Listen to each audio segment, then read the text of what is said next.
Hola chicos, bienvenido a mi canal. En el video de hoy quiero hablar sobre idiomas y errores comunes que he cometido en el pasado.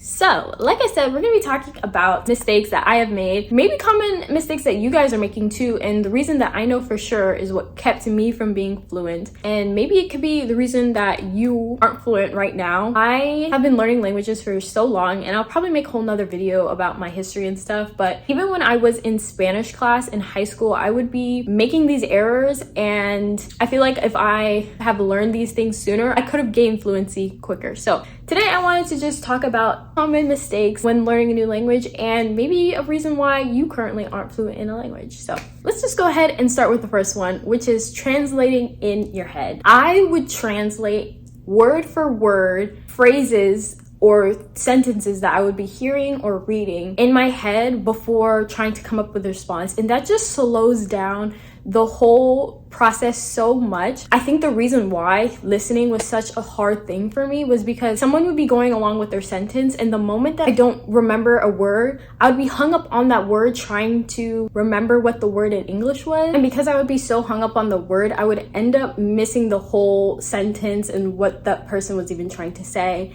And in doing the same thing with reading, I would get hung up on a word and then try to go back and translate it into English, and it would take me forever to end up reading. And honestly, the root cause of this all comes down to how you originally learned that word. So let's take agua, for example. If I was learning agua for the first time, what I would do is think, okay, what does agua mean? And I'll be like, oh, it means water, because English is my native language and water is what I used to call the substance. And so I would be like, agua means water, and then I would have an image in my head of what water is. It ended up keeping me in a cycle of translating in my head, because without the word water in that middle position, then I would not know how to comprehend the word agua. And so what really helped me was, instead of looking at the word agua and being like, oh, it means water, the definition of agua is water, is being like, no, the definition of agua is not water. Water and agua are different words that have the same meaning. They are synonyms, but they are not definitions of each other. Because at the end of the day, this is agua. This is also water, but agua does not mean water. Agua means this. If I'm defining what agua means, I'm not going to have a universal term in the definition that says water. There are people who live their entire lives being like, this is agua. I don't even know the word water because it's not the definition of it. It's the thing we need to survive. That is what agua is. So try to take out the middleman, which is your native language, in trying to define things, because all it does is make things more complicated. And I saw recently that on Google Translate, at least the desktop version, if you type in a word that you want the definition to, it also now comes with pictures, which is really helpful. So instead of using your native language to understand and comprehend, you have images and pictures in order to do so, which really helps. If you realize you do, that's probably one of the first habits that would be important to break, which can be really hard, but it's definitely possible. Literally, babies do it when they don't even have a native language to translate back to. So it's definitely possible. It just takes a lot of practice and trying to go about learning a language a little differently. That moves us to our next point, which is I didn't learn phrases or groups of words together. So I first learned about this whole concept, which isn't that difficult, but I first heard about it from Why Not Spanish, which is a YouTube channel. I remember she was talking about chunking and memorizing groups of words, which is literally so important. I feel like that is one thing that really helped me with not translating in my head. So like, for example, when someone says, hola, ¿cómo estás? Muy bien, gracias. ¿Y tú? Like, we're not really translating word by word like that. It's just so common that we hear hola, ¿cómo estás? So much that we just know by default what it means. And we know by default what our response would be. And that's a chunk or group of words that I feel like is really important, that you should start getting to the habit of memorizing and learning, because a lot of language is just groups of words, and then you can just change a certain word depending on the context. Like, how are you? How are we? How is she? Like, it's the same framework. I feel like that is something that helped me progress so quickly when I realized how important it is to just learn group phrases. And a lot of times now when I hear something new, I try to put it into a phrase so I can learn learn a whole new way of saying something instead of just the individual word. Because do you know how long it would take if we just learn every single word there is without any context? And I feel like putting in context to words and phrases helps a lot, because then we know when to use it. A lot of times, even in English and in your native language, you just know the context of when to use something, even if you don't know exactly what it means. And a lot of times too, when you're translating and not grouping the whole phrase together, it will sound so weird if you don't look at the phrase as a whole. So for example, if you take the phrase siempre y cuando, that means as long as.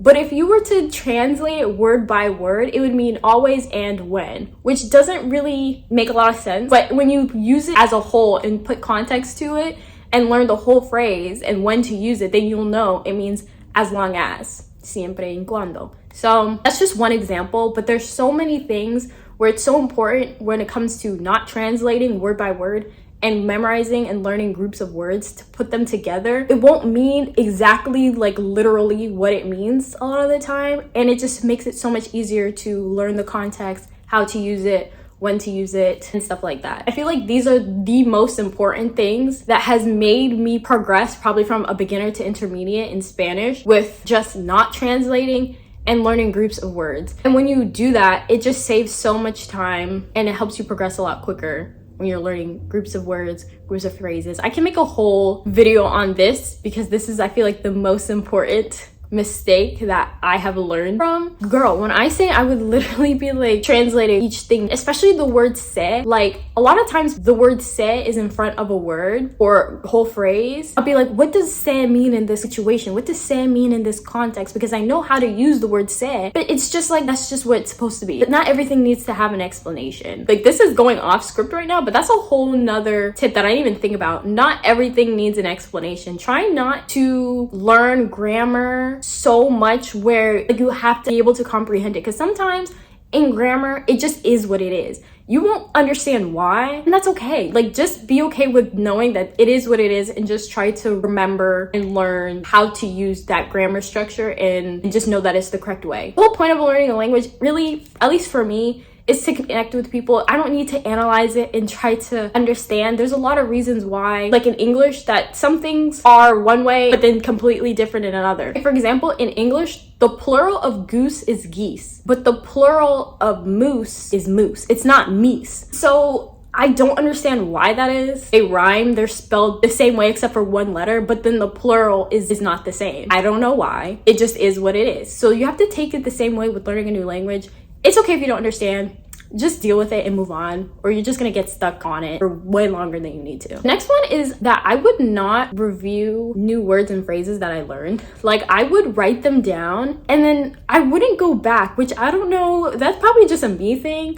But I would write them down and just not review. And reviewing is so important. I don't know why I thought like just writing it down, I would just somehow absorb it, or I just thought that I had more important things to probably try to learn and memorize. But try to review. Like, I think it's just because I got so excited to just keep learning new things, and like nobody wants to study, but like I would be like, oh, I know this word, like I know this phrase, I've heard it before, but for some reason it wouldn't stick. I feel like it took me longer than it should have to just be like, girl, you wrote it down here, but you just don't go back and revise. And I think it's just, like I said, the excitement of learning a new language, that I just wouldn't go back to review my notes, review the things I learned, and then try to put it in context. Because in order for it to stick, you have to like write it down and actually use it. And so I would just write it down and then I would completely forget about it. Another one that I feel like is also extremely important is to start speaking as soon as possible. I was good and bad with this. Like I was really good at speaking to myself.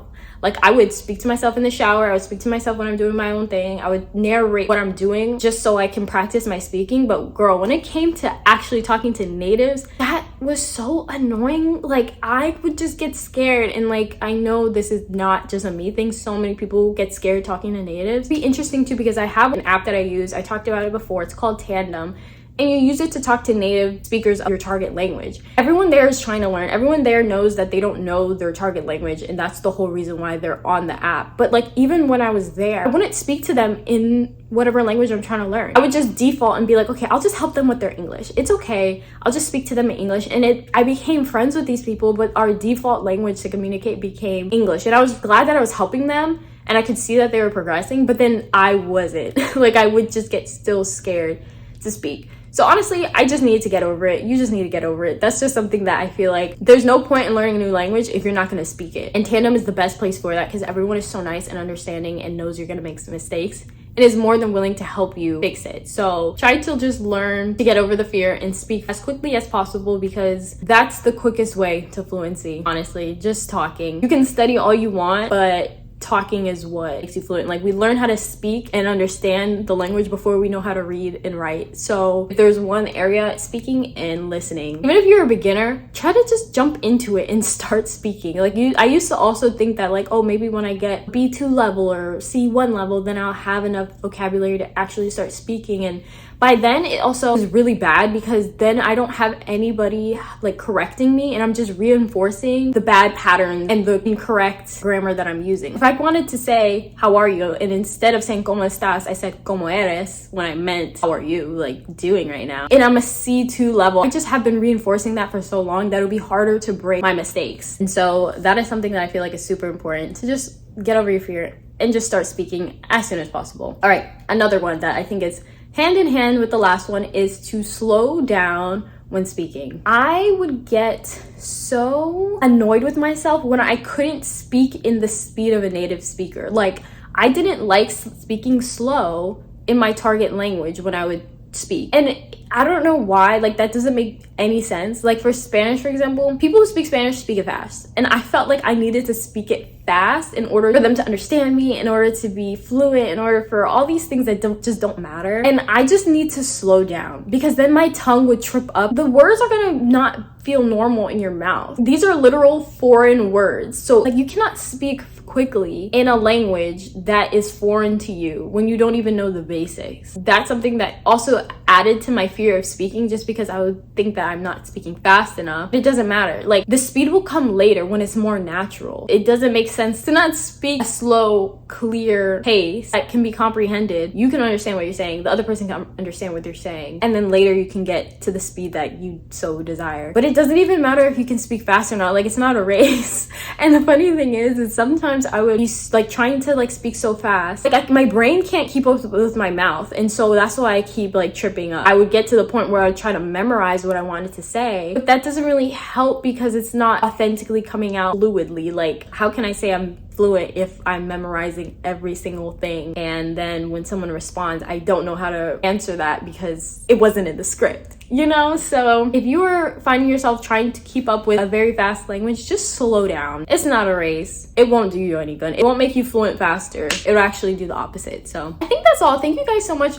for watching to the end of today's video. If you liked it, give it a thumbs up. Subscribe to my channel if you are new. I would love to have you here. I make language videos every so often. If you would like a part 2, I can definitely do that as well, because there's so many mistakes that I made. I've been learning languages for way too long, and mostly because I've been making so many mistakes. So yeah, I think that's all. Thank you guys so much for watching, and I will see you in my next video.